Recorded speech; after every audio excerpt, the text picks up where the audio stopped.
Come on in, sit back, relax.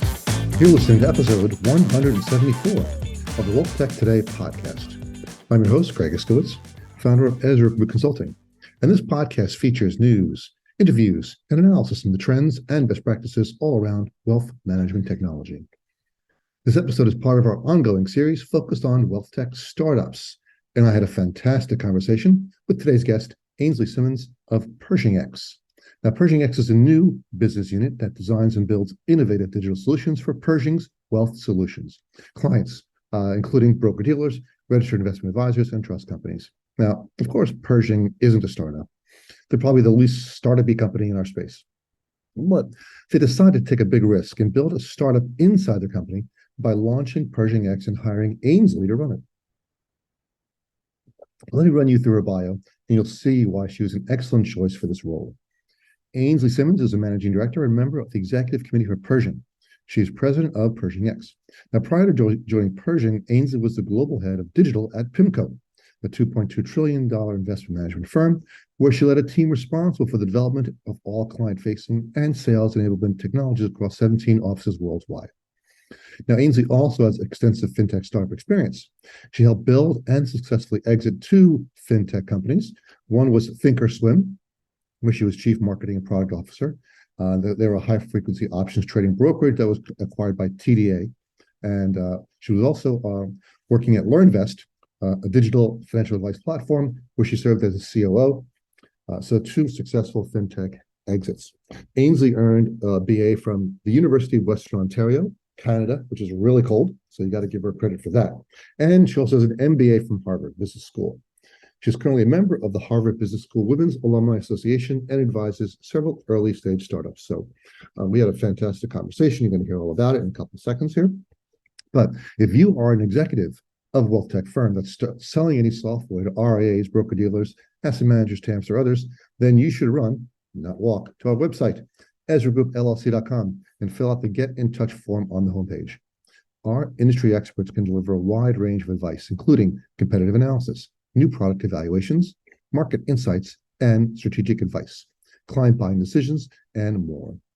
Every vendor needs these things to be successful, especially when entering new markets, and you can get on the right track by going to EzraGroupLLC.com.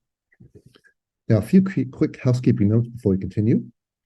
To learn more about Pershing X and what they're doing over there, go to PershingX.com. Please subscribe to the show wherever you listen to podcasts so you don't miss an episode. And now, let's kick this thing off. I'm happy to introduce my next guest on the program. It's Ainslie Simmonds, president of Pershing X. Ainslie, welcome. Thanks for having me. I'm so glad you're here. This is really exciting to catch up with you. I know you're super busy. So let's just jump right into what we're talking about. We're going into some news that came out from you guys, which we're pretty excited about. And that is a new partnership and equity investment in Conquest. Can you talk about that and why you did that and what is the impact to the rest of the market? Yeah, sure. Well, at Pershing X, we're building sort of we are building an advisory platform, sort of all the tools that an advisor would need to serve their client. And one of those tools that everyone needs, at least today, is a financial planning tool. And what we are super excited about is finding something as innovative and easy to use as Conquest is. So Conquest, you probably don't know the firm because they haven't really been launched in the U.S. yet. I know them. I'm familiar. I've met with them. I've met with them. Maybe all your listeners. Oh, that's right. Yes, a listener probably may not be. No, it's fine. As familiar, yeah. But Conquest Financial Planning is a firm that has been around for a few years, primarily in the Canadian and UK markets. Mark Evans is the founder. He is the former founder of Advisement, so not his first rodeo. And he essentially built sort of what he wished he could have built if the technology existed many years ago, which is an AI-driven financial planning engine that really allows an advisor to do plans very quickly, but extremely tailored to their end investor using AI. And when I saw the product, so I'm the former head of product at LearnFast, also another financial planning type software that was sold to Northwestern Mutual a few years ago. When I saw this product, I said, oh my goodness, that's what I would have built if the technology had existed a few years ago. It's extremely, extremely efficient, and it creates these super customized plans for clients. And then really interestingly, puts the tasks to complete that plan back into the CRM. So the advisor can make sure that all the follow-ups happen and the action really happens, so that a plan, isn't just a stack of paper. In fact, in the Conquest world, it's very much not a stack of paper, that it really becomes an actual set of activities that the client and the advisor agree on, and then get, put into the to-do land and sort of have reminders and follow-up. So it's a really terrific piece of technology. And so we felt super lucky to be able to meet Mark and his team, to talk with them, talk about what we're doing on Pershing X, talk about their U.S. ambitions, and decide that, we were going to be better together. The Conquest technology matches what we're trying to do, which is help advisors help more people by making their life easier. And we match what he's trying to do, which is not just have financial planning as a standalone item, but have it sort of woven through the fabric of the advisor and client experience. So match made in heaven, I guess.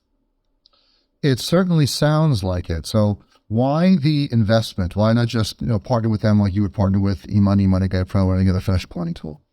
Yeah, I think the equity investment is really important to us because I think it signifies our commitment to Conquest planning and their future, right? We could have just said, we'll just sort of have you on the platform, and if it works, it works. It doesn't, it doesn't. We could swap. But what we're looking for on Pershing X is for opportunities where we can find like-minded companies and individuals that we can then kind of get together and collaborate and use all of that sort of like-minded energy to get to where we want to go faster. And, when I say it's a match made in heaven, we had a lot of conversations where we're like, do you see the world this way or that way? Do you see the world this way or that way? And, we really got comfortable that we see the world in the same way. And we see the future of fintech being platform driven, not tool driven.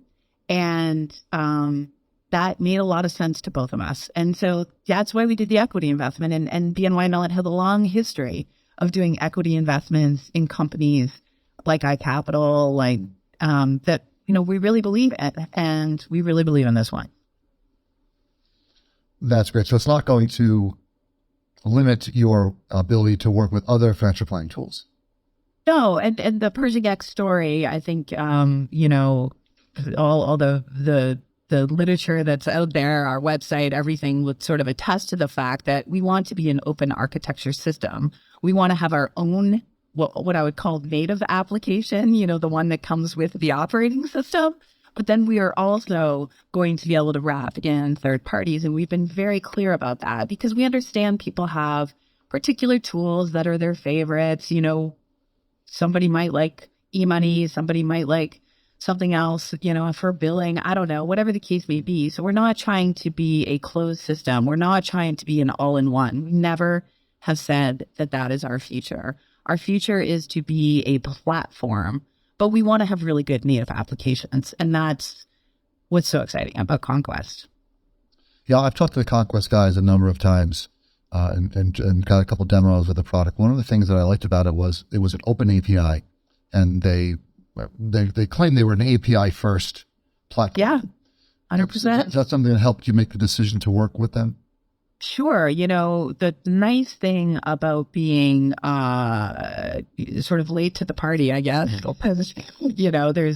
there's certainly other credible platforms out there. But one of the nice things about being late to the party is we get to work with the most modern tech. And, we definitely, that was part of our consideration set. Is this platform built for the future? And we really believe what Mark and his team have built is as future-proofed as anything can be.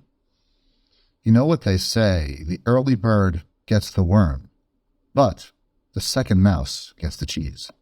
I like cheese better than worms. And down, see, it all works out. Something you said, Ainslie, in your press release. Today's advisors are data-driven yet time-starved. What does that mean, and how does this equity investment partnership help that message? Yeah, there's some, I think it's really data, and I'm sorry, I don't have it right in front of me, and we can send it to you on follow-up. Probably seen the study that advisors spend somewhere around 5% of their time with clients, and the rest of the time kind of behind the desk. And there's a set of activities, some of which are productive, like working on their practice and their business, working on prospecting. And then there's a bunch of stuff that isn't productive, like, re-data entering and trying to hunt down, where a proposal stands. There's a bunch of stuff that they're doing that is just, I don't know, busy work, I guess, is I don't know what it's got. So what we're trying to do here and is save advisors time, right? I keep talking about that because I think if we could half the time it takes them to service a client, they could double their business. I mean, straight back. So if they wanted to, I mean, maybe some people don't want to, but if they wanted to, and without adding more staff and taking on more overhead, et cetera, et cetera. So I know you and I share a deep love of talking about interconnectedness and integration, and I love watching the innovation you're doing in sort of helping advisors sort through what is a very confusing marketplace on do things connect.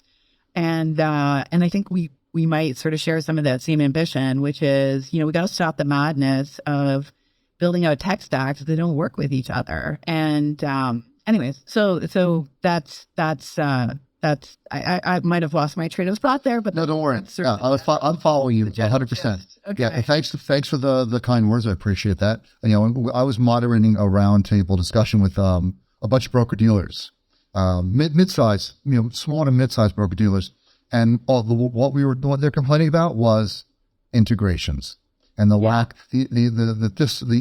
of app-to-app integrations, where the lack of bi-directional integrations, and the lack of vertical integrations. Well, I do have some data for you there that I have in front of me. So Investment News put out a study called the Advisor Technology Study 2022. We'll send you the link. And they said that 57% of advisors report their biggest pain point with tech is the lack of integration between their core applications, and 44 say the lack of sort of cross-application workflow. That is bananas to me. That really people's biggest complaint is it doesn't connect. And you heard it in your roundtable, but the numbers absolutely echo that sentiment for sure. That's our biggest problem. Oh, I agree with you 100%. I believe I saw that survey, but please send it over just in case it's different. Sure. The same numbers kind of echo across all the surveys I've seen that advisors, and that's very different than the advisor complaints 10 years ago. And the reason is that there's more tech. As you said, if you link to the party, the more tech appears, it's easier to build. So we're seeing a flood of new applications, which advisors are trying and trying to integrate in their practice and realizing that it's messing because while they're getting some interesting functionality, it's disrupting their workflow. Absolutely. Well, one more fun fact for you, and this was MMI information from 2002, their advisor expectation study, that it's not just an advisor problem now. That study said 93% of advisors want to see more simplicity and integration over a more expansive set of features, but it's also an investor problem. 84% of investors are saying they want greater simplicity and integration over more features. So the features arms race, I think, is over. I think the new game is integration. I'm going to disagree with you there. I don't think there's ever going to be enough features for people.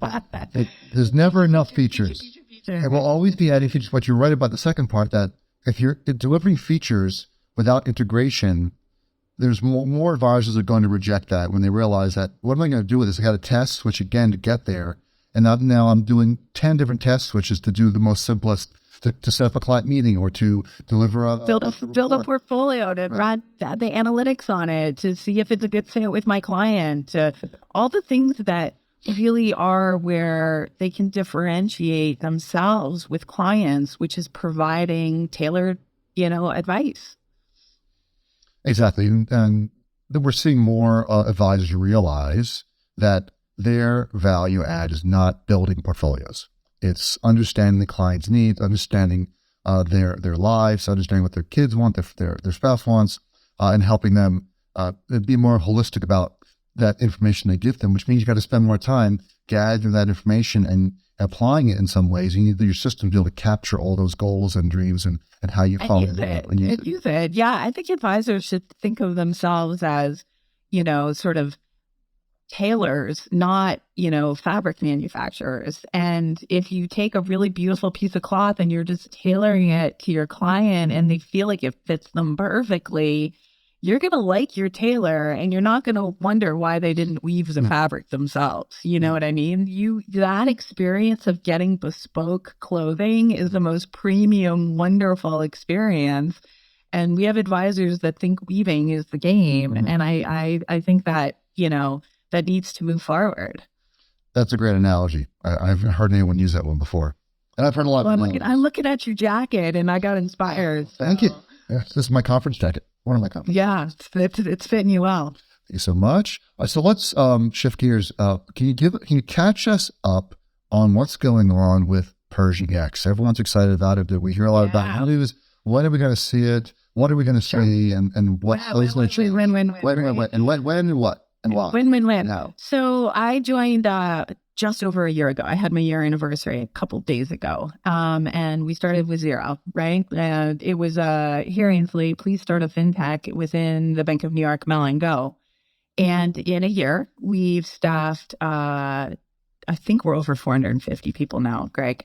Engineers, product managers, designers, client relationship people, the whole gamut. Part of that came from the bank. We brought two sort of BNY Mellon Pershing brands into Pershing X, Allbridge, our data, custodial data aggregation platform, and our managed accounts platform. So we moved a couple things in. So that got us going. But we also attracted about 150, almost 200 net new folks who are super interested in this really hard problem that we're trying to solve. And we got them from startups and we got them from other places on Wall Street, and we got them from, fintechs. It's really been wonderful to see the influx of talent that this thing has attracted. And we're not done, but we're probably not going to keep, building at that rate. That's insane. We don't need to. But now we have everyone, sort of settling in and building. And what are we building? We're building the platform. We're building native applications where we think it makes sense. We're partnering on native applications where, like Conquest, where we think it's better to do that. And we are about to put out a private beta next month. So what are we going to test with that beta? We are testing the operating system, the platform. And we're trying to see, is our hot take on this problem going to solve the issue that we described, which is making it easier for advisors to navigate across these applications. And so we only have a couple applications in it just to test the interaction pattern, the data layer, the framework, sort of early days MVP startup style. Then we're going to get feedback. We'll probably make changes because, I'm sure we didn't get everything right. And then we have to add in the other applications. When we're going to announce that we're sort of ready to go, I think depends on how that beta goes, to be perfectly honest. I don't want to be an idiot and say, I'm going to commit to a timeline. And then we have a bunch of changes to make that are going to make the product better. And then I'm forced not to make them because I've told you some timeline. So I'm very much taking my startup training, which is, test your hypothesis early, get it in the hands of users early, take their feedback, use it. And then we'll talk release. So I hope I'm not being painfully vague, but that's the way startups work. I'm staying private beta for another little while. I understand completely. Can you talk about who is testing it in private beta? Some current Pershing clients. I'm not going to name names. Okay. But, can you generically describe what types of clients you're working with? I'm going to be annoying here, folks that care about the advice tech stack and delivering quality advice. And there's a lot of those in the Pershing family. Is there a specific size? Do you feel that Pershing X is more suited to RIAs or broker-dealers? We think our hypothesis is that RIAs are going to get the most value out of this in the short term because, it's more difficult for them to, spend the money to connect everything, to have a consolidated data layer. Like, it's just a lot, right? A larger firm, an enterprise firm, has probably already spent a bunch of money and has done some things. Trust me, none of them are happy, but they've made a lot of commitments. So I was just in a couple of large enterprise firms last week, and the model for them is that they'll probably take pieces and parts because they've got like things they're already committed to. And that doesn't surprise me. And we've built this so it can be modular that way. But that's kind of the way it's shaken out. So being modular, would you think that you would start out just giving them certain apps to work with? And then so the operating system sort of is the chassis. And then, they can opt into this app or that app. Like, we have one of the apps that we're building from the ground up is our trading app and our tax transition application. And the early interest for those two is off the charts because a multi-custodial, easy-to-use trading application is something that a lot of people are shopping for. And so, like, there's a couple of apps that, people are like, when, because we really need it. And so, I think those, might get out of the gate faster than some other things just because of the, kind of lack of, sort of credible solutions today. So is trading, when you say trading, is that also portfolio rebalancing? Yeah. So we got rebal in there too. Yeah, for sure. And it's managed. So it's the managed account platform as well that you're expanding on. Correct. Yeah. So we took that, existing managed accounts platform that Pershing already had, and we're modernizing it and we're adding to it. We took our existing Allbridge platform and we're cloud enabling it and upgrading it in many, many ways. But, what's nice about having those couple of things to start from, and you and I talked about this in June, it wasn't a dead start. I said it was a dead start. I showed up, I had to hire all these people, but it actually wasn't a dead start. And there was a lot to kind of work with. And that, I think, is going to accelerate us in a way that I'm pretty excited about. With the technology, so I know a lot about the managed account platform, having worked with it, I've been a consultant to it many times. I know you also rely on a number of key partners with that platform. Are you keeping those partners? So the Photo Dynamics used to be the engine for the rebalancing and trading. The APL Fiserv Invest Cloud was the core of the UMA. Are you keeping those partners, or are you rebuilding that? Well, there's certainly a role for keeping all kinds of partners, right? And we have all kinds of partners, old and new. Like, we're going to announce some new partnerships that we're really excited about. So there's all kinds of roles for partners. Exactly keeping partners where they are as they are, I'm not committing to that because, there are certain things that our partners, may or may not want to stretch into with us. And, I can't answer that question. But will there be partners with us along the way? Abso-freaking-lutely. And there are many of them today, and there'll be many of them tomorrow. Excellent. Are there any... So what are the trends you're seeing in the market that's driving, so obviously it's kind of like, you've been in the startup space. Startups have been described as you're building an airplane, jumping off a cliff and building the airplane on the way down. What are some of the trends you've seen that have changed the way you're thinking about what you're building? Yeah, I think, there's nothing like breathtakingly new here. Because, I think the industry has been talking about the cool stuff for a while, but obviously being on the cloud, obviously having a very scalable data layer and data lake, obviously partnering with world-class companies to do those things. My commitment because I bought a company around direct indexing and how I think that's going to shape the world. We already have relationships with alts players like iCapital and Case that we can leverage for the alts trend. Like, what's beautiful about doing this at BNY Mellon is, the bank has its fingers into every heartbeat of every trend in every sector of the capital markets. And we get to leverage all of that, like digital asset custody, who knew, right? The Bank of New York Mellon would be a leader there. So, I think that we have many ways to sort of stay current. But I think a lot of the talk hasn't materialized yet into true value. And that's what we're focused on, making sure that we're going to turn these innovative things into true business building value for our advisors and their clients. You just happened to mention digital assets. Will Pershing X be supporting cryptocurrencies? Is that on your roadmap? Not in our first release or two. Obviously, the mothership is got to get going first. But again, really fun for us to be able to just jump on that train, that's already barreling down the road. And I didn't have to go build that. So, it just keeps coming back to the why. Everyone always asks me why this in the bank? Why would you ever do that? Why? It's the question that I think is the most popular question. Isn't it going to slow you down? And, I always answer with, sure, there's some parts that, I gotta, let's call it grease the gears and try and move as fast as possible within the confines of a regulated bank. But when it comes with it is pretty incredible. So, that's the balancing act. And we're all anxiously waiting for that train to come into the station. Yeah. Ainslie, thanks so much for being here. We were out of time. I appreciate it so much. Thanks. Hopefully talking to you again soon. Thank you. Let me break into this interview for just a second to encourage everyone listening to attend the upcoming T3 Technology Conference. If you are in any way involved with advisor technology, the T3 Conference is a must-attend event. I've been going for over a decade, and I feel it's one of the best events in the industry because of the attendees and the content.